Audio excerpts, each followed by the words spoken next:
ভোর ৫টার দিকে তেজগাঁ স্টেশনে দাঁড়ানো মোহনগঞ্জ এক্সপ্রেস হঠাৎ করেই জ্বলে এমন আগুনে। একসাথে পুড়তে থাকে ৩টি বগি।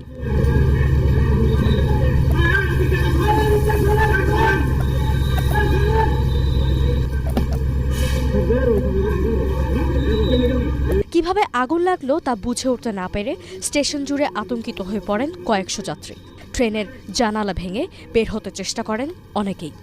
ভোরের অন্ধকারে হইচই চিৎকারে বিভীষিকাময় পরিস্থিতি তৈরি হয় সেখানে।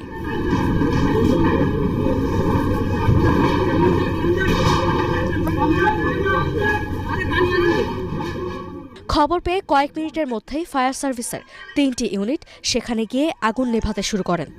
একটি বগি থেকে ট্রেন যাত্রী মা ও তার ৩ বছরের শিশুসহ ৪ জনের মরদেহ উদ্ধার করেন ফায়ার সার্ভিস কর্মীরা।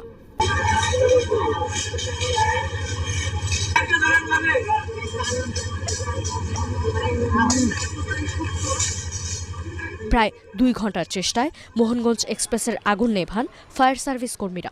যে সকল দুষ্কৃতিকারী এই ঘটনাগুলো ঘটাচ্ছেন তাদেরকে নিশ্চয়ই আইনের আওতায় এনে দৃষ্টান্তমূলক শাস্তির ব্যবস্থা করা হবে। আর আমরা সমাজের জনসাধারণকে সর্বোচ্চ নিরাপত্তার সহিত তাদের গন্তব্যে পৌঁছানোর জন্য সর্বাত্মকভাবে প্রচেষ্টা চালিয়ে যাচ্ছি। এই ঘটনার পরে হয়তো আইনশৃঙ্খলা প্রয়োগকারী সংস্থা আরও বেশি সচেতন হবেন এবং সতর্কভাবে কাজ করবেন।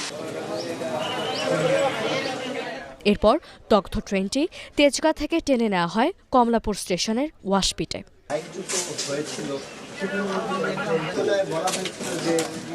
ক্যান্টনমেন্টটা পার হওয়ার পরে এমন মূলত আমরা আগুনটা টের পাই আর কি। পিছনের বগি থেকে লোকজন ছোটাছুটি করে আসতেছিল, তারপর কিছুক্ষণের ভেতরে পুরো ট্রেন ধোঁয়ায় আচ্ছন্ন হয়ে গেছে।